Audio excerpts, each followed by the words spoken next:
tardes. Comenzamos esta nueva sesión de esta conferencia dentro de nuestro ciclo sobre a propósito del centenario de la Revolución Rusa, del que ya hemos llevado a cabo aquí varias sesiones, y hoy nos acompaña Luis Hernández Navarro, cuál es la presentación que hicimos en su último libro, publicado por nosotros en conexión con la Jornada de Ediciones, Sentido Contrario, Vida y Milagros de Rebeldes Contemporáneos, una colección de semblanzas, de retratos, viñetas, trayectorias de luchadores sociales en México. Una lectura muy recomendable y muy representativa de la obra, el perfil de Luis Hernández Navarro. Él nació en 1955, pertenece a una generación que tras el 68 mexicano se vinculó a los movimientos populares alternativos. Actualmente es coordinador de opinión y articulista semanal del periódico La Jornada. A mediados de los 70 fue organizador de sindicatos independientes, fue también fundador de la Coordinadora Nacional de Trabajadores de la Educación y asesor de organizaciones campesinas y capitaleras. Participó en los diálogos de San Andrés y fue secretario técnico de la Comisión de Seguimiento y Verificación para los Acuerdos de Paz en Chiapas. Ha formado parte de proyectos de prensa críticos como Información Obrera, de asociaciones de promoción y desarrollo de base y de centros de investigación como el CECAM. Entre sus libros se encuentran Chiapas, la Guerra y la Paz, y Chiapas, la nueva lucha india. Compiló con Carlota Botey y Julio Moguel Autonomía y Nuevos Sujetos Sociales en el Desarrollo Rural con Ramón Vera Herrera. También publica con Acuerdo de San Andrés y con Francisco Pérez Arce las luchas magisteriales de 1979 a 1981. El tema que va a tratar hoy Luis Hernández en esta conferencia es un indicador, un síntoma de la profundidad y la radicalidad de la Revolución Rusa. Esta radicalidad se reflejó en estos primeros años del proceso revolucionario con fenómenos, manifestaciones muy radicales en el plano de la cultura, del arte, de la política, de la teoría, y como esta que fue la de las experiencias pedagógicas que tuvieron lugar en aquel entonces. Muchas experiencias también de crítica de la vida cotidiana mostraron las posibilidades que dejó ver, que se asomaron en aquella gran experiencia. Bien, Luis ha preparado esta práctica, él es especialista en estos temas de la pedagogía desde esta perspectiva de las luchas sociales, como vieron por su trayectoria, y otras publicaciones que tiene acerca relativas en las que hace crónicas y reportajes de las luchas magisteriales en México. Bien, le dejo la palabra a Luis Hernández para que nos exponga su ponencia. Gracias, David. Buenas tardes a todos. Muchas gracias a David, a la editorial Itaca, por la invitación a participar en la celebración de este centenario de la Revolución Bolchevique. Es además pues muy grato estar en un lugar como este, ¿verdad? Que está tan lleno de historia. Trotsky escribió una pequeña semblanza de uno de los personajes de los que vamos a hablar, Lunacharsky.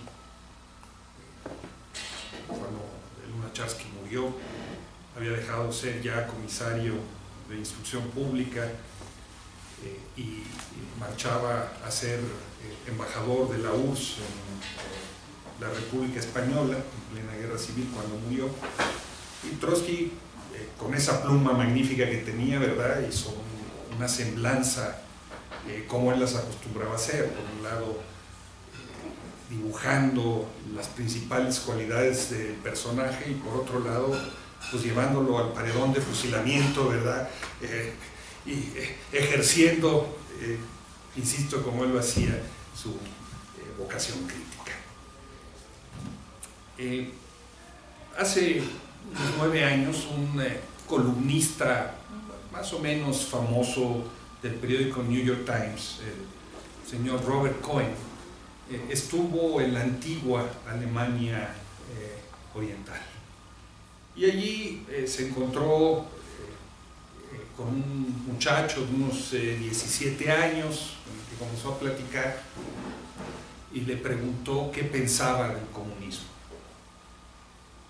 Hacía unos cuantos años que Berlín Oriental había dejado de ser parte de la República Democrática Alemana, y este muchacho lo que le respondió fue: bueno, me parece que es algo que, de lo que se habló en la clase de historia de la escuela, dice, pero ese día yo no estaba en clases porque me había enfermado. Bueno, si eso sucedía en el Berlín Oriental, ¿verdad? A 9 años casi de la caída del bloque soviético, un poquito más, nos podremos imaginar qué sucede en nuestro país, ¿verdad? Donde los comunistas eran esos seres que se comían niños, ¿no? Que organizaban subversiones y que eran responsables de cuando había algún conflicto social. Por eso no hay más que celebrar, que saludar la realización de esta serie, larga serie de conferencias, debates que Ítaca ha organizado para poner en el centro de nuestra reflexión pues un acontecimiento que cambió el mundo, que cambió el rumbo de la historia, que abrió en los imaginarios sociales un horizonte que hasta entonces se limitaba, se reducía a algunos actores sociales. Un 16 de enero de 1918, hacía unos menos de 3 meses que había triunfado la Revolución Rusa en la ciudad de Moscú. Moscú no era entonces todavía la capital de lo que iba a ser la Unión Soviética, ¿no? La capital estaba en San Petersburgo, pero Moscú tenía una enorme importancia y los debates y el centro del proceso revolucionario giraba en torno a esas 2 ciudades, no exclusivamente, pero ahí estaban concentrados los recursos, el capital cultural, la organización obrera. Ahí el naciente Estado soviético decidió organizar un juicio a Dios, así como lo escuchan. Dios fue juzgado por crímenes de lesa humanidad, por el delito de genocidio. Y en la plaza fue colocada una Biblia en una silla y durante 5 horas se estuvo argumentando a favor y en contra de esta condena. Los abogados defensores del Creador pues decidieron en un último recurso tratar de explicar cómo Dios había hecho lo que había hecho en un acto de demencia, pero no tuvieron suerte. Finalmente Dios fue encontrado culpable y al día siguiente fue ejecutada la condena, ¿no? Cuando a eso de las 6:30 de la mañana, ustedes podrán imaginar del frío invernal de Moscú esas horas, un pelotón de fusilamiento disparó 6 descargas de ametralladoras al cielo.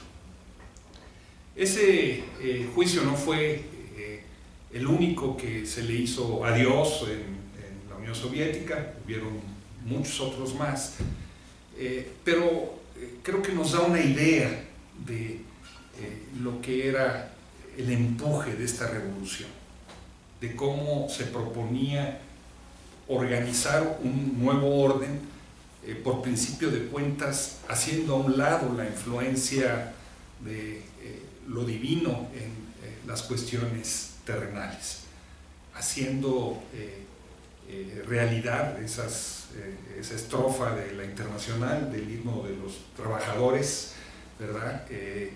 Por lo menos de su primera versión, de la versión de la Primera Internacional, donde se habla de que hay que acabar con los César, el burgués, ni César, ni burgués, ni Dios, dice esa estrofa de la Internacional. Bueno, aquí no solamente se acabó con él, sino que se le fusiló, ¿verdad?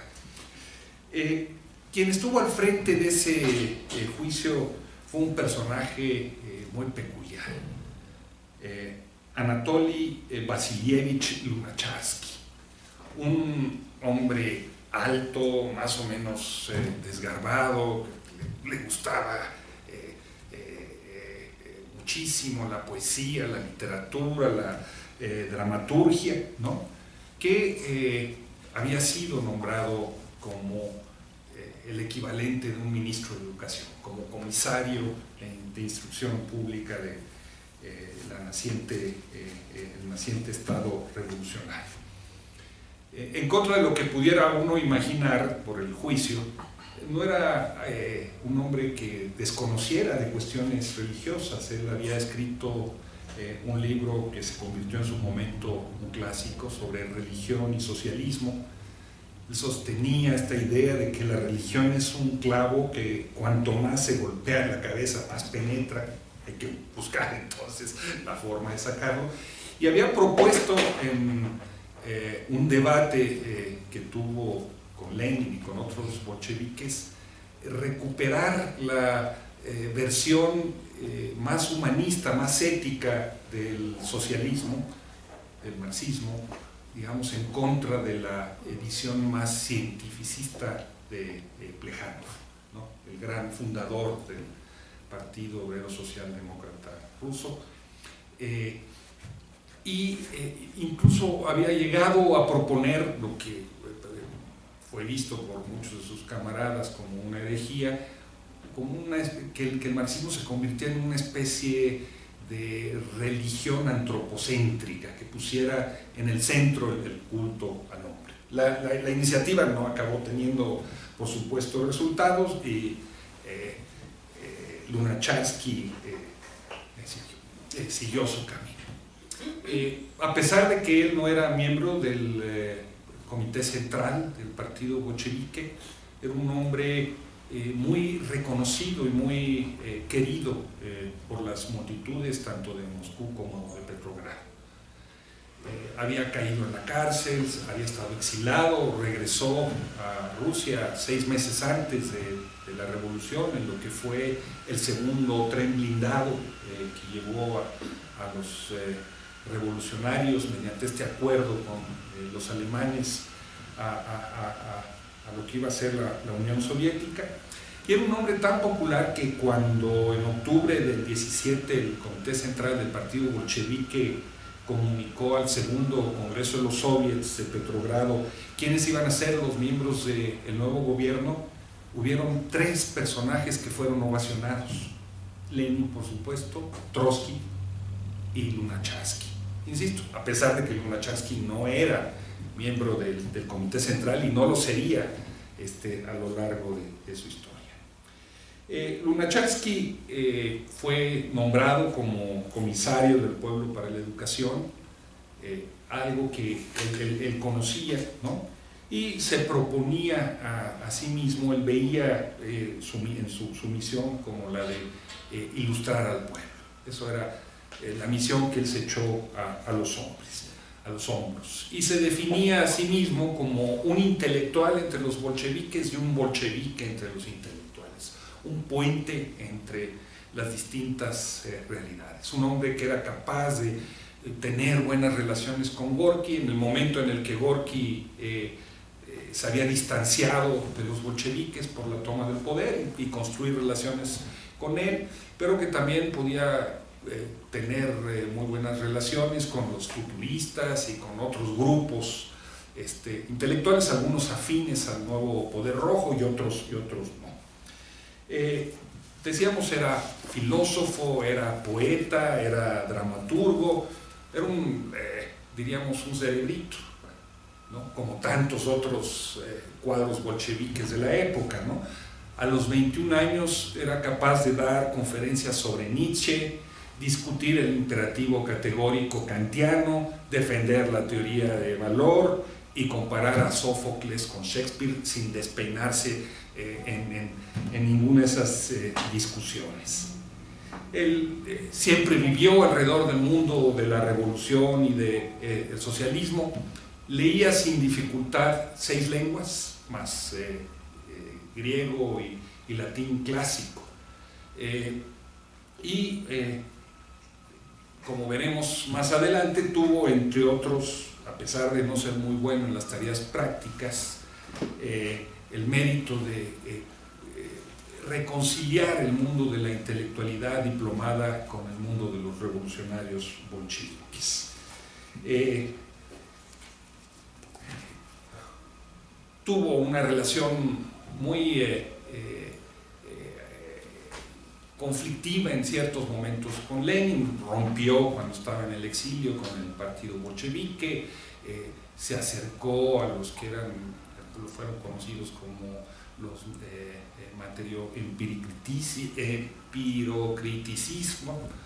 empirocriticistas, parece trabalenguas, yo lo sé, pero a pesar de esas diferencias y a pesar de que el mismo Lenin en alguna ocasión propuso volverlo a expulsar del partido sin que tuviera suerte, él dijo de Lunacharsky que estaba siempre volcado hacia el futuro con todo su ser, y que esa era la razón que explicara que estuviera siempre tan lleno de alegría y de risa, y que estaba dispuesto a dar esa alegría y esa risa a todo el mundo. Era un hombre capaz de trabajar 20 horas diarias, literalmente, sin morir en el intento. ¿Cuál es la situación educativa de Rusia al momento de la revolución, cuando todavía no es la Unión Soviética? Se trata de una educación absolutamente segmentada en 2 subsistemas, ¿no? Por un lado, un circuito educativo destinado a la aristocracia, a los hijos de la burguesía, ciertos sectores acomodados, ¿no? Que permitía que, por ejemplo, a las escuelas superiores asistiera solo el 0.13% de la población. Y por otro lado,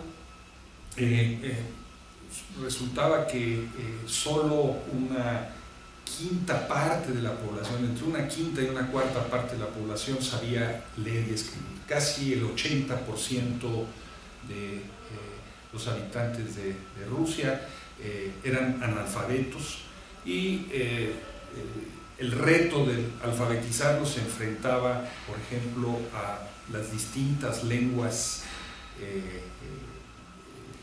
del Oriente, que no tenían ni siquiera un alfabeto gráfico que permitiera ese proceso de alfabetización. Este sistema educativo estaba profundamente influido por Tolstói, que permeó todo el proceso educativo antes de la revolución y lo siguió permeando después de la revolución, cuando las distintas corrientes en pugna, hablo de las corrientes revolucionarias, discutían, se acusaban unos a otros de ser tolstoyanos, como si fuera un argumento negativo. Tolstói reivindicaba la autonomía escolar, ¿no?, la liberación de la escuela del control administrativo del Estado central y su transferencia a organismos comunales. Y veía en la escuela un proyecto que debía cada escuela, por su propia experiencia, generar su propia práctica pedagógica. Como decíamos, esta situación con la que se encuentran los bolcheviques al tomar el poder era tal que, por ejemplo, en 1914, solo 8 de cada 10.000 personas era estudiante universitario. La situación era tal que Lenin al hacer un diagnóstico de esta situación educativa. Lenin era un hombre versado en cuestiones de educación, entre otras muchas cosas más. Su papá había sido inspector escolar, su esposa, Estela Krupskaya, fue una extraordinaria pedagoga, maestra de educación de adultos, el alma del proceso transformador en los primeros años de la revolución. Lenin decía que no existía en Europa un país tan bárbaro como Rusia, donde se había despojado a las masas de la educación, las luces y el conocimiento. Toda una contradicción para un proyecto político que ponía en el centro la asunción de los campesinos y de los cocineros, como decía el mismo Lenin, a la administración del Estado. Pero advertía que esto no podía ser si no se desarrollaba un proceso de educación a fondo para poderlo realizar. Los bolcheviques se encuentran además con la realidad de un país devastado por la Primera Guerra Mundial, ¿no? Donde faltan profesores, hay hostilidad hacia el nuevo régimen, faltan escuelas y se habla de toda esta situación de analfabetismo e ignorancia, como hemos dicho. Al hablar sobre este proceso educativo, déjenme hacer un pequeño desvío para referirme muy brevemente a lo que podremos caracterizar como los periodos de la Revolución Rusa en esos primeros años, de los primeros 10 años que van de 1917 a 1927. Por un lado tenemos el momento de la preguerra, ¿no? Cuando el pensamiento socialdemócrata se creía en la inminencia de una revolución básicamente de corte liberal. Un segundo momento, una crisis que terminó desencadenando esto que fue la Primera Guerra Mundial, los hechos que se suceden y las distintas convulsiones a raíz de 1917, las interpretaciones que se dan, la etapa de la guerra civil y del comunismo de guerra, y finalmente la nueva política económica. Realmente es interesante meterse a desbrozar más a fondo cada una de estas etapas, porque lo que uno encuentra allí es que, en contra de la visión estereotipada de los bolcheviques y de Lenin como de personajes cuadrados que bajan una línea trazada de manera automática y autoritaria, lo que uno encuentra a lo largo de todos estos años es una discusión política verdaderamente sorprendente y apasionante, ¿no? Unos debates intensísimos, primero sobre el proceso de la revolución como tal, y después de cada una de los elementos claves de ese proceso revolucionario. De tal manera que podríamos decir que la esencia del leninismo radica no en un cuerpo estereotipado de conceptos o una doctrina, sino básicamente en la capacidad que tenía Lenin para conceptualizar y poner en marcha medidas políticas en cada una de estas fases, ¿no? Y ir construyendo sobre esas coyunturas situaciones que lo acercaran al poder o que transformaran y fueran transformando la naciente sociedad soviética. Tan es así, por ejemplo, que en 1922 habían pasado ya 5 años casi de que habían tomado el poder. El mismo Lenin, en el marco del 11 Congreso, dice que si el coche en el que se va, es decir, no viaja en la dirección que el conductor cree haber tomado, debemos replantearnos nuestras ideas sobre el socialismo. Se va, que con esto quería decir que en plena revolución, ya con todo el poder, ya con las riendas del poder en la mano, ¿no?, se están planteando la necesidad de ir buscando caminos sobre la marcha, ¿no? Y en el caso específico de la cuestión educativa a la que me voy a referir más adelante, Lenin sostiene, sin pelos de la lengua, a partir de ese momento, que la revolución debe ser capaz de aprender de todo aquel que sepa más que los revolucionarios mismos sobre cualquier tema, indistintamente de su origen de clase, indistintamente de su posición política. Si saben más, hay que aprender de ellos, dice. Y lo que se nos muestra en toda esta etapa es que, insisto, en contra de esta imagen de un Lenin dictador, autoritario, estamos hablando de un personaje extraordinariamente dúctil, abierto al debate, que posee una autoridad genuina ganada en la discusión, ¿no?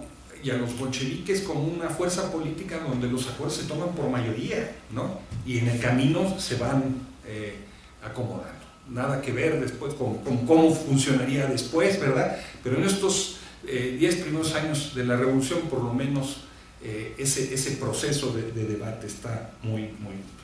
Desde ese punto de vista, pues el bolchevismo no era solamente un partido, sino todo un etos. Y sus discusiones, los bolcheviques discutían de todo, y discutían de todo hasta el cansancio. Esto es verdaderamente interesante y sorprendente. Ustedes van a poder ver documentos tras documentos, propuestas a lo largo de toda esta época, en el caso específico de la cuestión educativa, pero también de la cuestión ucraniana, de la guerra, de la nueva política económica, etcétera, etcétera. El 11 de noviembre de 1917 se constituye lo que va a ser el Narcopros, el comisariado para la educación pública. Y se constituye reconociendo la existencia de dos plagas en el nuevo país: la plaga del analfabetismo y de la ignorancia, y reivindicando una serie de principios educativos para enfrentar esas plagas. Primero, el valor de la pedagogía moderna, ¿no?, de autores como, lo vamos a ver más adelante, como John Dewey, o Freinet, o Montessori, etcétera, etcétera. El establecimiento de la enseñanza general obligatoria y gratuita, y la formación de escuelas normales para capacitar maestros para ese proceso de educación. Y establece una diferencia en un primer momento entre lo que es la enseñanza y la educación. La enseñanza, dice, es la transmisión de conocimientos ya definidos del maestro y al alumno. Y la educación la define como un proceso básicamente creador.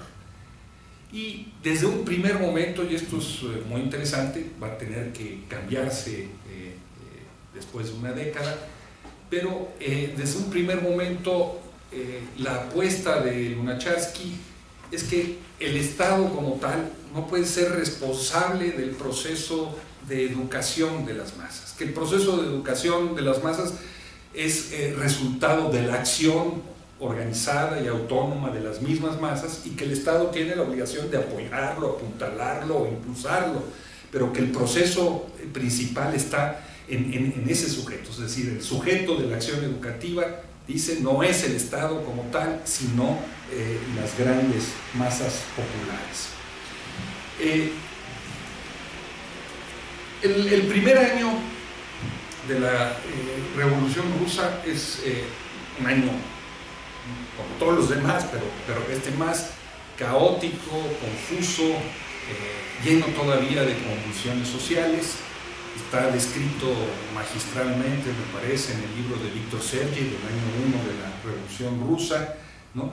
Y en este primer año, en el terreno específicamente educativo, el nuevo poder revolucionario busca, en lugar de separar las escuelas, establecer una escuela única, abolir las asignaturas religiosas y las materias que hablaban sobre la divinidad del zar y ir construyendo sobre la marcha un programa improvisado, no podía ser de otra manera, antirreligioso, de contenidos socialistas, que pone en el centro la enseñanza en el valor del trabajo, en la perspectiva de la formación de productores conscientes de su papel social. Desde entonces, ¿no?, a partir de la Escuela de Trabajo, ahora también me referiré más en profundidad a este tema, se busca combinar la escuela con el taller, pero en los hechos, los bolcheviques lo que se encuentran son escuelas inmobiliarias, ¿no? Niños estudiando con estómagos vacíos. Yo sé que parece que estoy describiendo Oaxaca o Guerrero o cualquiera de nuestras zonas. Bueno, esa es la realidad de aquella época, ¿no? Niños que tienen que compartir 4 niños un lápiz para poder escribir, sin materiales, etcétera, etcétera. Pero a pesar de eso, desde ese primer año comienzan a aparecer escuelas por todas partes, se comienzan a construir aulas por toda la Unión Soviética, se instauran cursos para adultos, se establecen facultades obreras y simultáneamente se busca formar guarderías, escuelas preescolares. A la educación preescolar se le da un gran impulso.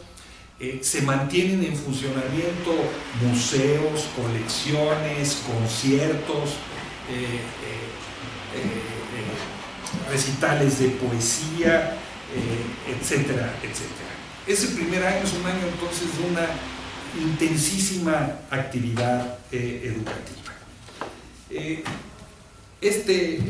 Narcompros o el Ministerio de Educación, el Comisariado de Ilustración, de Educación Pública, concibe a la escuela como la célula, como el instrumento para construir una sociedad socialista. Y se propone, como decíamos hace un momento, no generar el proceso educativo, sino administrar el sistema escolar como tal. Y se enfrenta de entrada al gran problema de cómo todas estas ideas que habían en el mundo de la pedagogía y de la práctica pedagógica se pueden llevar a la práctica, y cómo ir creando formas institucionales adecuadas en medio de esta situación revolucionaria.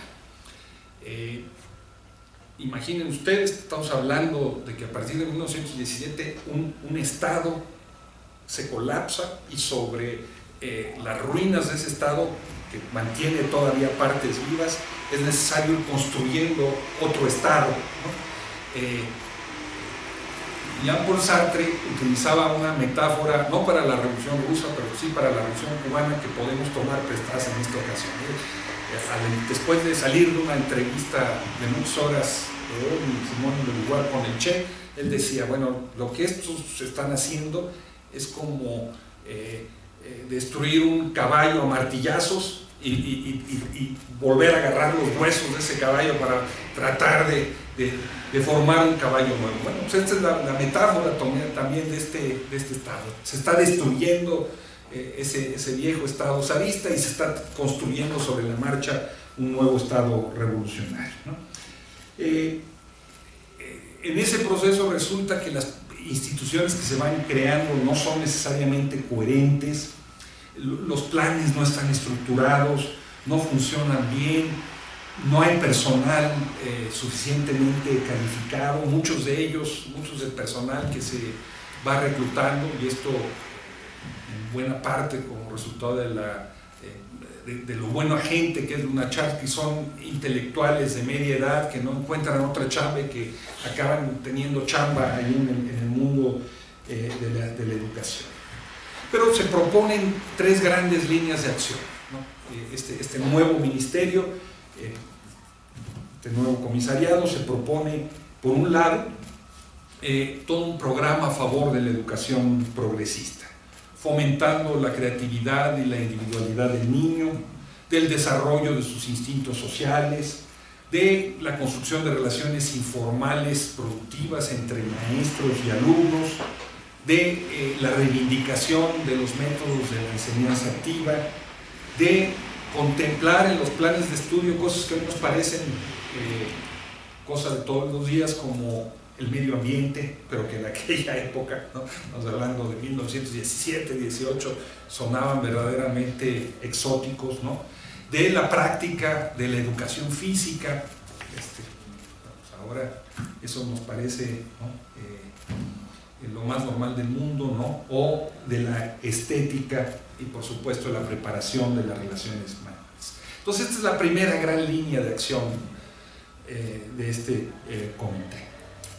Una segunda línea que tiene que ver en sus relaciones con el mundo del arte, de la cultura, de los artistas, es el reconocimiento de que el trabajo creativo de las ciencias y las artes debe de llevarse a cabo con un mínimo de interferencias y de presión del exterior, le hace del Estado, aunque simultáneamente debe ser subvencionado. Esto fue resultado de un montón de broncas a la hora de tratar con las universidades, a la hora de tratar con las distintas expresiones artísticas. Entiendo que Jorge Juanes va a abordar este asunto más en detalle, ¿no? Y la tercera línea general de acción es la reivindicación del principio de oportunidades educativas, ¿no? Estamos hablando de que se está ante una sociedad profundamente clasista y lo que se busca es cómo hacer de la educación un instrumento para la abolición de esas clases sociales, o por lo menos para la desaparición o el amortiguamiento de las diferencias sociales. Y es así entonces que se impulsan medidas como la educación universal general en primaria y en secundaria. Se descarta, y esto es motivo de un debate intensísimo, se descarta la especialización profesional temprana, bajo el argumento de que no se trata de formar trabajadores especializados que carezcan de una visión del mundo o de una cultura general, y una reivindicación permanente de la educación politécnica, ¿no? Entendido aquí la educación politécnica no como que se enseñen las técnicas con el objetivo de formar especialistas particulares, sino de que el individuo, el muchacho, el niño, se relacione con el mundo del trabajo en el sentido más integral posible. Desde el primer momento en el proceso revolucionario se van desarrollando dos escuelas, dos corrientes de pensamiento, que las dos son progresistas, pero que tienen diferencias que no son precisamente matiz entre unas y otras. Por un lado la de Petrogrado, donde con Lunácharsky y la Krupskaya a la cabeza, y por otro lado la de Moscú. Todas reivindican la educación activa, la participación del alumno, relaciones interactivas entre el maestro y el alumno, y plan de estudios no escolásticos, ¿no? Pero los moscovitas reivindican lo que lo que se llamó la escuela comuna. Seguramente los que estén familiarizados con el poema pedagógico de Makarenko, ¿no?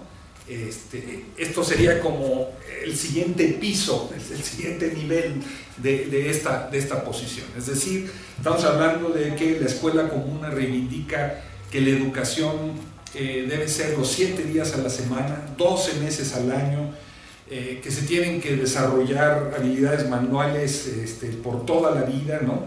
Básicamente mediante la experiencia, que tienen una actitud hostil hacia la familia. Se trata de sacar prácticamente a los niños de la dinámica y de la formación familiar para traerlo a la dinámica de la formación escolar. La escuela de Petrogrado es mucho más flexible, reivindica el desarrollo individual del estudiante, del niño,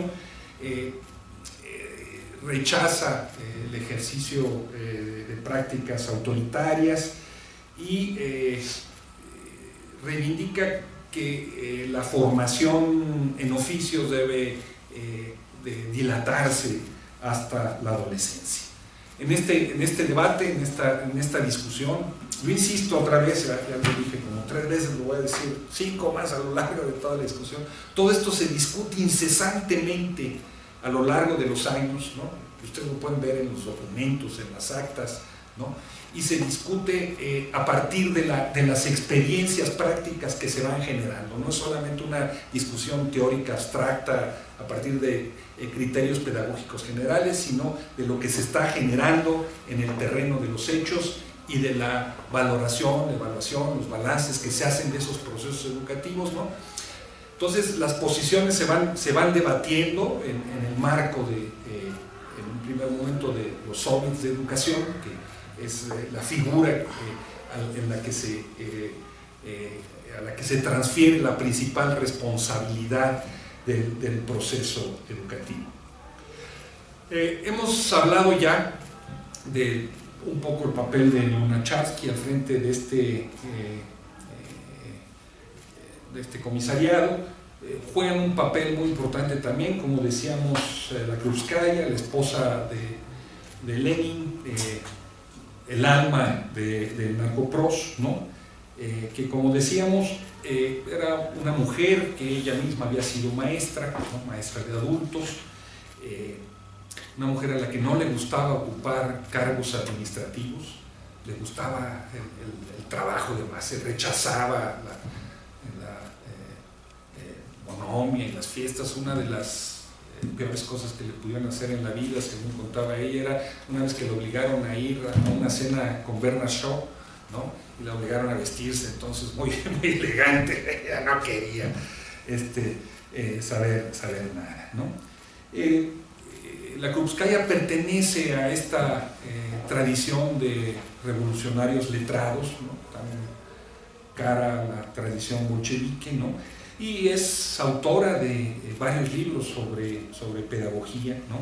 Incluyendo Educación Popular y Democracia en la Escuela Capitalista, etcétera, etcétera. Hablábamos ya también del mismo Lenin, que participaba en todos estos debates, a veces externamente, a veces desde dentro, siempre informado por la Krupskaya, ¿no?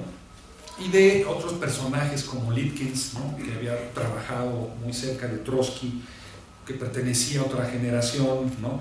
Un hombre muy práctico, que no le gustaba hacer concesiones y que implementaba, era el brazo ejecutor de las medidas que se tomaban, ¿no? La Krupskaya tenía un pensamiento pedagógico también muy acabado. Ella defendía la libertad de conciencia de los maestros, es decir, la posibilidad de que los maestros enseñaran lo que ellos creían que tenían que enseñar, independientemente de lo que señalara el Estado, ¿no? Defendía el control local de las escuelas, ¿no? Libre de todo dominio del Estado central. Promovía la formación de soviets educativos locales separados de los soviets para controlar las escuelas locales, ¿no? Sin embargo, que era su pensamiento original, ¿no? Conforme avanza el tiempo y después de una gira de trabajo por distintas regiones donde pudo ver cómo estaban funcionando las escuelas y se dio cuenta del desgarriate que era aquello y de cómo finalmente esas escuelas estaban reproduciendo la enseñanza del zarismo en muchos casos, o estaban reproduciendo los peores vicios de la educación pedagógica tradicionales. Se desilusiona y reivindica el establecimiento de una autoridad central. Este es un debate que no solamente atraviesa la cuestión pedagógica en la Unión Soviética, lo atraviesa toda la formación del Estado. El problema de la relación entre autonomía, centralismo, autogestión, planeación central, es una tensión permanente en los primeros años que termina decantándose en el marco del proceso de la guerra, las necesidades de la industrialización y después del surgimiento del estalinismo, con el fortalecimiento absoluto del centralismo, ¿no? Lenin reivindica también desde, a diferencia de la Krupskaya, él reivindica desde el primer momento la necesidad de uniformar y controlar y adoctrinar desde el Estado la instrucción, ¿no? Y la necesidad de formar maestros desde la clase obrera, ¿no? En el centro de su planteamiento está la idea de que hay que convertir a las escuelas en instrumentos de regeneración comunista de la sociedad, y la necesidad de generar nuevas generaciones, ¿no?, capaz de establecer el sistema comunista. En el marco de este debate y de esta discusión, como decíamos, todas las tendencias hacia la autogestión se fueron diluyendo cada vez más o menos con mayor rapidez, hasta llegar a momento de la nueva política económica, donde prácticamente desaparece. Una gran influencia en la pedagogía soviética de los primeros años, curiosamente, la tuvo la pedagogía estadounidense, ¿no? Sobre todo la obra y el pensamiento de John Dewey, filósofo, pedagogo, también muy influyente en México. O sea, las escuelas normales rurales, por ejemplo, ¿no?, impulsadas por Rafael Ramírez o por Moisés Sáenz, tienen en Dewey un centro una fuente de influencia muy importante. Todo nuestro sistema de bibliotecas públicas hoy en México viene del sistema de universidades públicas de John Dewey. Era un personaje muy curioso, tan curioso y tan interesante que en su despacho ahí en MIT, Noam Chomsky no es muy dado a tener retratos, pero tiene retratos de dos personajes. Uno es el filósofo inglés Bertrand Russell y otro es John Dewey, ¿no? Un poco para tener la idea de lo que significa en términos del pensamiento progresista estadounidense. Una influencia, insisto, que acabó marcando también la pedagogía soviética. Y es una influencia que viene antes de la Revolución Rusa, pero que se amplía con la Revolución Rusa. ¿Cómo resumir las ideas centrales de John Dewey en el terreno pedagógico? En 5 grandes líneas. Primero, la reivindicación del aprendizaje por medio de la experiencia. Segundo, el trabajo práctico como base del proceso educativo. Tercero, la equiparación, es tan importante el trabajo manual como el trabajo intelectual. Cuarto, la necesidad de conectar escuela con producción. Y quinto, el necesario vínculo entre escuela y vida social. Uno de los pedagogos soviéticos más influyentes en esos primeros años, Pinbeck, decía que Dewey estaba más cerca de Marx y del comunismo ruso que el resto de los pedagogos europeos, incluyendo muchos de los pedagogos de las escuelas activas, ¿no? Se comienza entonces a desarrollar una pedagogía basada en la visión materialista de la historia, ¿no?, que reivindica primero a la praxis como fundamento de todo conocimiento y como criterio de verdad. Segundo, que establece la necesidad de acordar el espacio práctico, de la actividad práctico-material, como un terreno privilegiado para el desarrollo humano. Tercero, recordando el posfacio, la segunda edición, el ser social determina la conciencia. Y cuarto, el papel que deben de tener las masas populares en el control de la vida cultural, social y política. Estos son como los grandes principios para impulsar esa otra pedagogía. Dewey promueve, para Dewey, este principio de educar mediante el trabajo no tiene al trabajo como un objetivo como tal. No se trata en su pedagogía de desarrollar habilidades manuales concretas, sino de promover la formación integral del individuo. Él subrayaba la importancia del desarrollo industrial y la apuesta por el desarrollo industrial, un modelo de educación politécnica, no necesariamente especializada también en oficios, ¿no? Y reivindicaba también el reclamo de oportunidades educativas. Por su parte, el modelo de escuela que desarrolla la Revolución Rusa en sus primeros años es el modelo de la escuela del trabajo. Esa es la fórmula que se utiliza para conceptualizarla, ¿no? Se trata de una escuela donde se vincula la ciencia con la praxis, con la vida y con la producción, ¿no? Y sobre este modelo escolar se desarrolla el programa práctico. ¿Qué se entiende por la escuela de trabajo?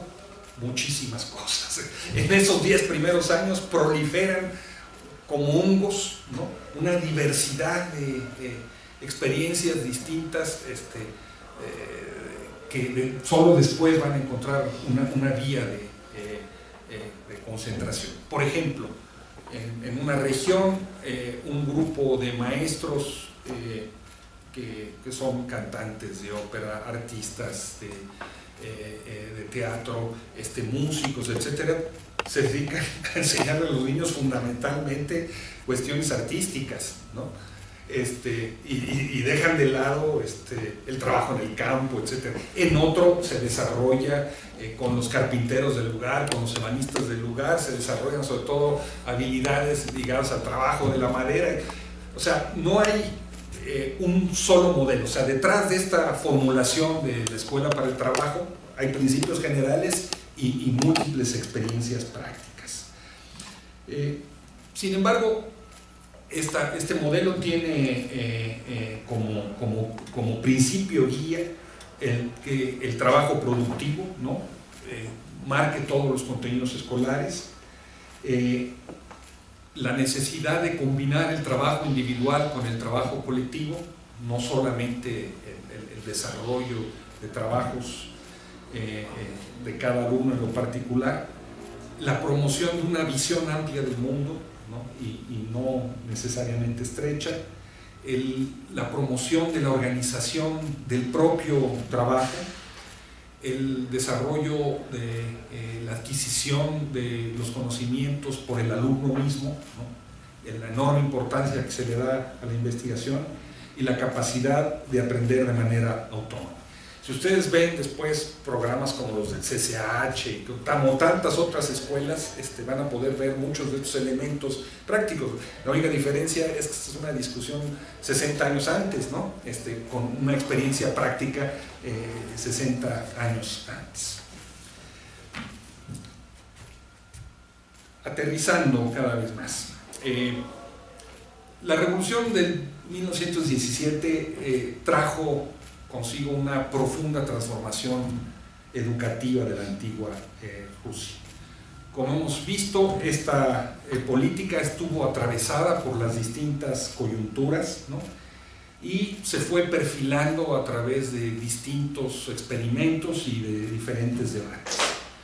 Y el punto, el resumidero, el punto donde se resumen y se establece otro lineamiento es el comienzo del Plan Quinquenal de 1928, que estableció como prioridad la industrialización forzada de la Unión Soviética y que entonces reorientó todo el proceso de formación hacia esa industrialización. Formación de obreros capacitados, el quitarle prácticamente a la educación secundaria, a la narcopros, el control sobre la educación secundaria y pasárselo al Ministerio de Industria, todo este tipo de medidas destinadas a crear una mano de obra calificada. Sin embargo, algo que permanece a lo largo de todos los años y que se sigue manteniendo durante décadas después es la idea de la escolaridad obligatoria, ¿no? La necesidad de erradicar el analfabetismo y de la educación técnico-científica. En todo este proceso, sobre todo de alfabetización, jugó un papel fundamental el Ejército Rojo, ¿no? La gran creación de Trotsky. No es la única, pero es su gran creación, ¿no? Trotsky toma un ejército formado por campesinos analfabetas en su gran mayoría, ¿no? Con unos cuantos oficiales del antiguo ejército zarista y levanta un ejército potente que triunfa en una guerra interna y que después, muchos años después, va a acabar derrotando al nazismo alemán. Pero ese ejército se convirtió en un instrumento de extensión en la enseñanza. Ustedes pueden ver cómo ese ejército tiene una obsesión por alfabetizar y por capacitar a sus soldados, ¿no? Y a su oficialidad. Se establecen en el marco del ejército redes de cursos, clases, facultades y grupos para enseñar y leer y escribir. Y la consigna en aquella época, ¿no?, es: si tú sabes leer, enseña a tu vecino si no lo sabe hacer. Y la consigna también en aquellos primeros años es: hay que economizar en todo menos en educación. Hay que economizar en todo en beneficio de la educación. Y es así como, por ejemplo, entre 1917 y 1928, en plena guerra civil, ¿no?, se construyeron 8.700 escuelas primarias y secundarias y se establecieron centros de educación superior por toda la Unión Soviética. Y, por supuesto, se cambió drásticamente la composición social de quienes tenían acceso a esa educación. En 1930, del total de los estudiantes que habían en el sistema educativo soviético, el 45.9% eran hijos de obreros, 19.4% eran hijos de campesinos y el 30.3% eran hijos de funcionarios intelectuales. Comparen esto con 1914, ¿no? Hay una inversión drástica de esa pirámide. Y si en 1926 el 60% de la población de la Unión Soviética no tenía acceso a la educación básica, 4 años después esa proporción cambia al 33%. Es decir, en 4 años, ¿no?, disminuye la cantidad de gentes que tienen acceso a la población, y estamos hablando de millones y millones, ¿no? La Unión Soviética era antes, por lo menos, el segundo país más poblado del mundo, ¿no? Estamos hablando de una hazaña, por donde lo queramos ver, una gran hazaña pedagógica y educativa, ¿no? En 20 años, entre 1920 y 1940, fueron alfabetizados 60 millones de adultos. Imaginemos lo que es eso. Y cuando hablamos de alfabetizados, estamos hablando de que no solamente aprendieron a leer y escribir, sino que tuvieron acceso a los libros para seguir leyendo, ¿no? Porque se pueden decir muchas cosas de la Unión Soviética de después, pero en la Unión Soviética era factible tener acceso a una enorme cantidad de libros publicados de autores extranjeros, con excelentes traducciones. Había una enorme y una gran tradición, por ejemplo, de lectura de poesía, de recitales de poesía, un acceso a la cultura universal también apabullante, ¿no?, música, etcétera, etcétera. Más complicado que este terreno educativo le resultó a Lunacharsky y a sus compañeros las relaciones con el mundo de la cultura y con la intelectualidad. Como Juanes va a hablar de eso, nada más diré que a lo largo de todo el proceso tienen que estar negociando permanentemente con el mundo del intelectual, con los académicos. Incluso tienen que estar negociando permanentemente con quienes se reivindican como artistas afines a la revolución, como Mayakovsky, ¿no?, que quieren tener bajo su control el conjunto de la política. Y también aquí todo este proceso está atravesado por debates interesantísimos sobre la relación entre la cultura proletaria y la cultura universal, ¿Existe realmente una cultura proletaria al margen de la cultura universal? ¿Cuál es el papel de los artistas? ¿Cómo los artistas deben solamente producir? ¿Cuál es el papel del Estado en relación con los artistas? Es de una riqueza ese debate apasionante, como también lo es la producción artística de aquella época, ¿no? Los futuristas hacen muchas locuras, ¿no? Que acaban molestándole a Lenin, como por ejemplo para el primer año de la celebración de la Revolución Rusa, pintar todos los árboles de colores, árboles que además no se desmanchan, ¿no? Para escándalo ¿no? Hasta los carteles que ustedes conocen, hasta la producción de música clásica, ballets, etcétera, etcétera, ¿no? Hay un terreno de creación verdaderamente apasionante y fundamental. Creo que para hacer un balance final de esta experiencia,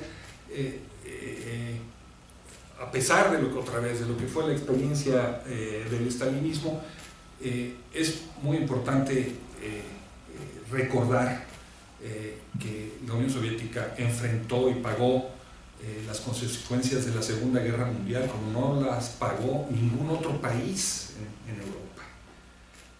Perdió en esos años la cuarta parte de toda su riqueza nacional. 27 millones de personas murieron, 3/4 partes de los hombres entre 15 y 45 años de edad, o sea, población económicamente activa. Fueron arrasadas por los nazis 1.710 ciudades y 70.000 aldeas. Allí no quedó en pie una fábrica, una granja, una mina o una zona residencial. De tal manera que cuando terminó la guerra en 1946, la guerra terminó en el 45, pero en 1946 había menos comida de la que había en 1939 antes de que ella hubiera empezado. Pero a pesar de eso,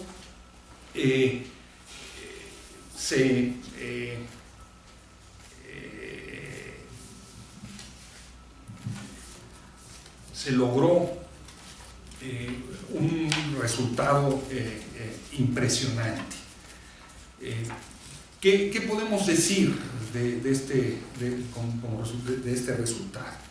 Bueno, en 1982, 1 de cada 4 profesionistas en el mundo era un ciudadano soviético. O sea, 1 de cada 4 científicos y profesionistas había sido formado en el marco de esta destrucción. Cuando se cae finalmente la Unión Soviética, esto ya es otra historia, nos encontramos con un pueblo sustancialmente culto, sustancialmente educado, algo que a pesar de todo no podemos decir que exista ahora. Muchas gracias.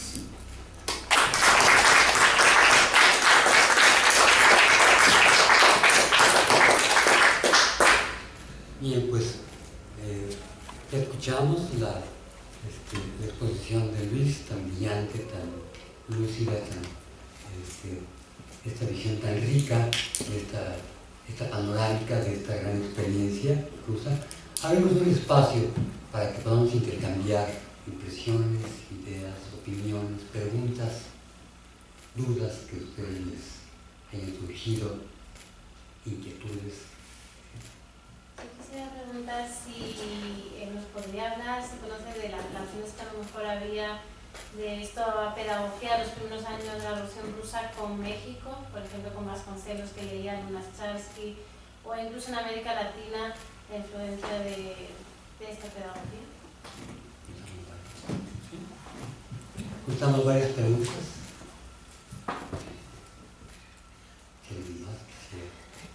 Dentro de ese panorama que acabas de presentar, Luis, el lugar que ocupa, por ejemplo, Vygotsky y toda la corriente tan importante que él inaugura, o de la que él forma parte, que es el constructivismo. ¿Podrías comentar algo? Sí. Bueno, ¿qué podríamos anotar como para el mundo, después de la revolución? Su aportación para la construcción pedagógica de la idea revolucionaria.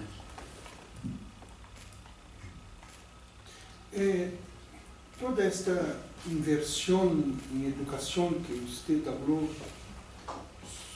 que hubo en la Revolución Rusa, creo que algo semejante se pasó en Cuba, me parece. Porque hoy, si hacemos ahí un parangón entre, por ejemplo, México y Brasil, Brasil hoy tiene 13 millones de analfabetos. Creo que México 5 o 6. Esto es una vergüenza internacional. Cuba no tiene ningún analfabeto. Entonces, creo que hay ahí alguna semejanza en esto, Cuba y la Revolución Rusa.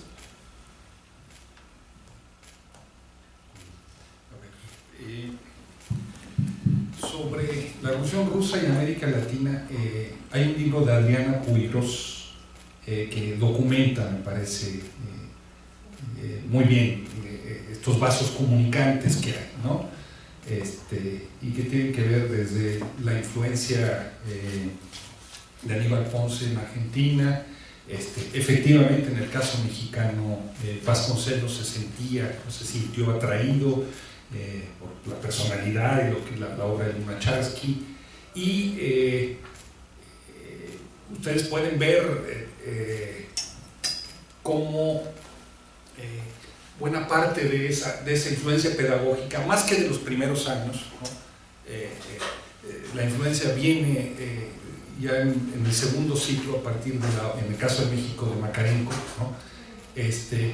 Y durante muchos años, pues, es una broma, pero no lo es, pero podríamos decir que los maestros politizados del sistema de educación pública en México eran una mezcla de Nikitin con Makarenko, ¿no? Ese era su horizonte pedagógico, que no era un horizonte pedagógico que habían adquirido de primera mano necesariamente en las escuelas normales, pero que habían desarrollado a partir de su politización, ¿no? Está el cruce en los antecedentes de John Dewey, ¿no? Pues es una influencia que los va a marcar permanentemente, y ustedes van a poder ver en uno de los más grandes pedagogos desde mi punto de vista mexicanos, el profesor José Santos Valdés, que fue quien redactó los estatutos, por ejemplo, de la Federación de Estudiantes Campesinos Socialistas de México, autor de una obra de pedagogía básica que se llama Amelia, ¿no? Un libro muy hermoso. Toda esta influencia, ¿no? que viene de la escuela del trabajo, ¿no? Y del problema de la autodisciplina, del problema de los grupos, que además él puso en práctica en las normales rurales, ¿no? Y que después acabó extendiéndose por distintos lugares, ¿no? Pero creo que sí, digamos, como referencia para ver esta influencia, el libro de Adriana Puigros es el que mejor da cuenta de este proceso, ¿no? ¿Sabe cómo llegó Makarenko a México? No tengo idea de cómo llegó Makarenko a México. No sé si... Bueno, las primeras ediciones fueron ediciones del editorial de la Unión Soviética, donde mandaban el libro de Stalin, de las nacionalidades, la editorial Progreso. Aquí el editor nos saca del apuro. Sí, o sea, eran 3 tomos, ¿no? de una edición de libros que tenían una portada blanca y azul. Y ustedes pueden ver en muchos viejos maestros mexicanos y maestros rurales ese Macarenco, esa lectura de Macarenco, además leído, ¿no? Con mucho énfasis, ¿no? Y podrán ver además tips de muchos de esos maestros, por ejemplo, ¿no? Eso es muy interesante. Ya estoy aquí, parece desvariando, pero no tanto, porque muchos de esos maestros, por ejemplo, reivindican cómo Macarenco hace una, entre comillas, apología de la disciplina, cómo reivindica la disciplina para, en determinado momento, para poner orden en el grupo, ¿no? Cuando él se ve obligado a golpear a uno de los muchachos, ¿no? Delincuentes al fin y al cabo, ¿no? Y a partir de ese momento todo comienza a cambiar en la escuela, en el internado, ¿no? Bueno, muchos maestros mexicanos de aquella época, de los viejitos, de los viejos maestros otonistas, etcétera, reivindicaban eso como, ya ves, ¿no? Para oponerse a esta idea de la tolerancia absoluta en los salones y de que no hace falta la disciplina, que el niño se tiene que autodisciplinar. Decían, no, mira, no podemos renunciar a la disciplina. Pero no sé cómo llega a México el libro de Macarenco, ni en qué momento exactamente llega, pero las primeras ediciones son de Editorial Progreso, ¿sí? Y mira, otra vez, el debate sobre el poder soviético y los artistas es un debate de una complejidad impresionante, ¿no? Lunacharsky, por ejemplo, fue originalmente militante del Proletkult, ¿no? De esta corriente reivindicaba un arte proletario en abstracto, ¿no? Pero él se acaba teniendo que enfrentar a todos sus antiguos compañeros del Proletkult, ¿no? Entre otras razones, porque su producción artística es muy mediocre y porque acaban funcionando como gremio que reivindican prestaciones. El sector artístico probablemente más cercano en los primeros años a la Revolución Soviética son los poetas, ¿no? Pero tienen muchos problemas, por ejemplo, con los músicos, ¿no? Muchísimos, ¿no? Sobre todo un caso muy sonado con un pianista que se niega a entregar el dinero de una sala de conciertos, una cosa así, lo meten a la cárcel y se arma un escándalo como tal, ¿no? Entonces hay una relación muy compleja, ¿no? Entre él y todas estas corrientes artísticas. Se apoya mucho a los futuristas, ¿no? En un primer momento, pero luego los futuristas se le suben a los hombros y quieren exigir todo. Le sucede algo en parte parecido a lo que le sucedió con los maestros. No hubo sector más reacio a aceptar la Revolución Rusa, ¿no? Además de, por supuesto, la burguesía de los terratenientes, que los maestros, ¿no? De inmediato organizaron huelgas en contra del poder soviético. Huelgas además financiadas por los empresarios, ¿no?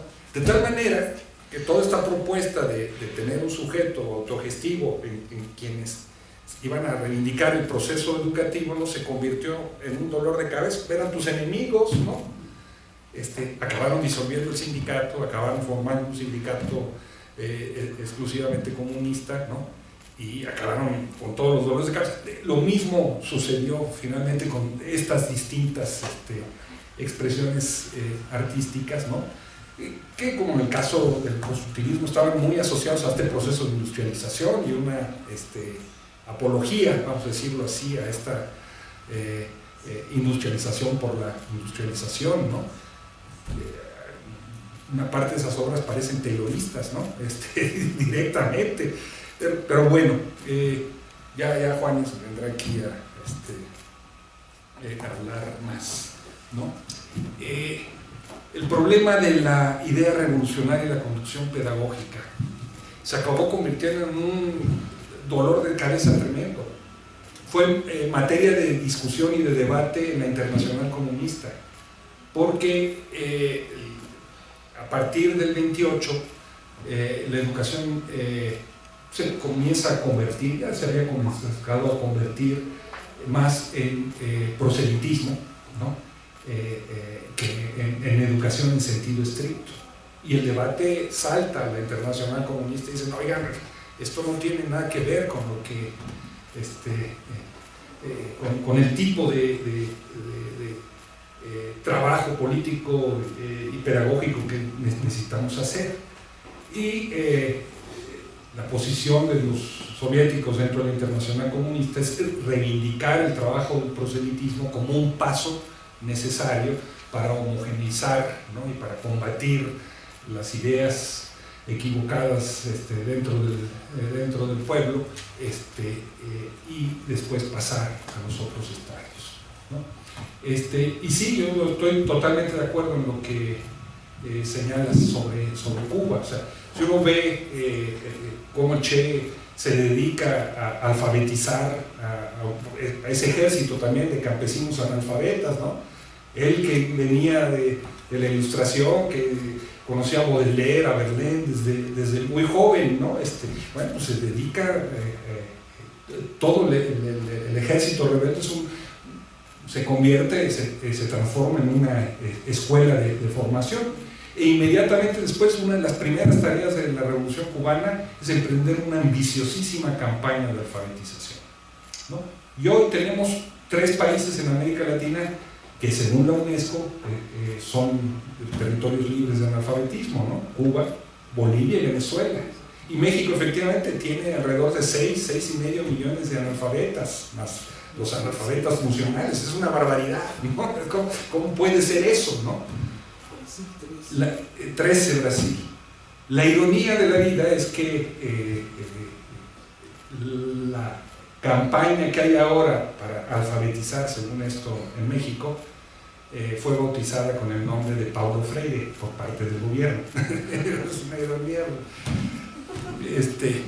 Pero sí, efectivamente, yo veo enorme paralelismo entre ese proceso educativo que desarrollaron los cubanos con ese proceso de educación de la Unión Soviética, ¿no?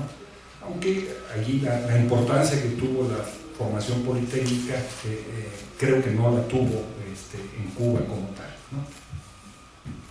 Si nos puede hablar por favor un poco de la Revolución Rusa, cómo influencia el movimiento obrerista de Lázaro Cárdenas aquí en México, y si puede hacer hoy una comparación sobre la contrarreforma educativa hoy por hoy aquí en México. Poquito.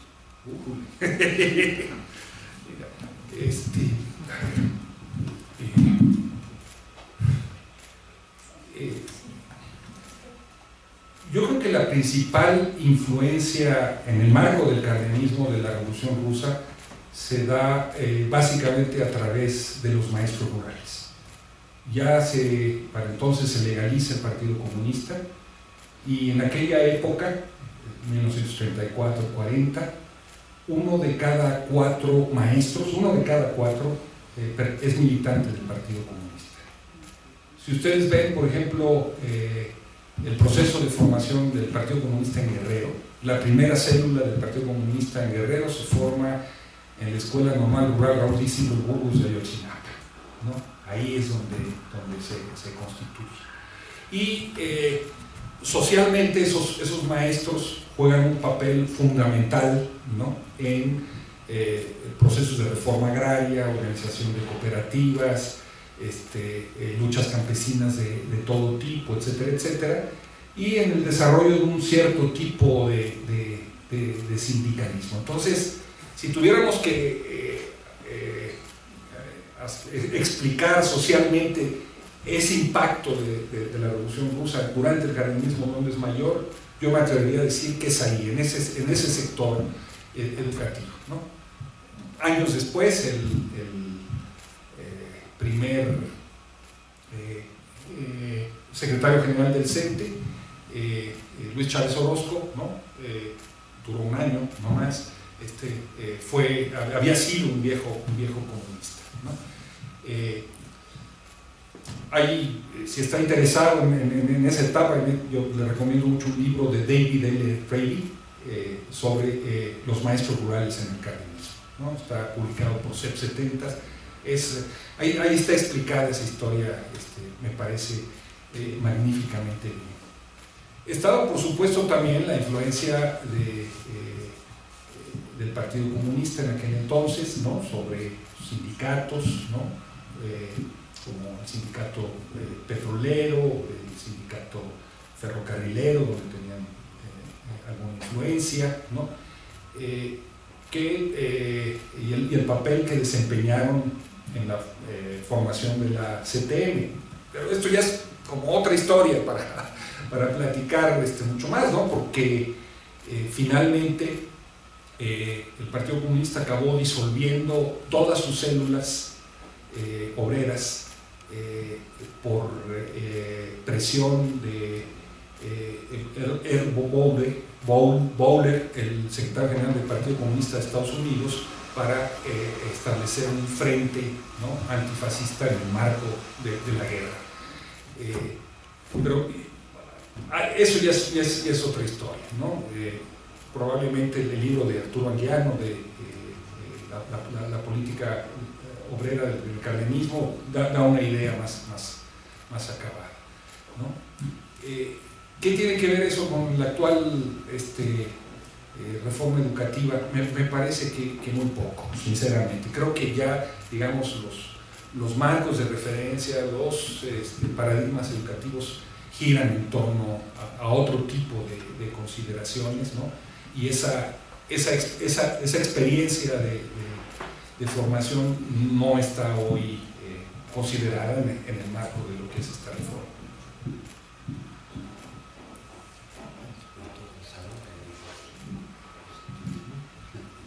Sí.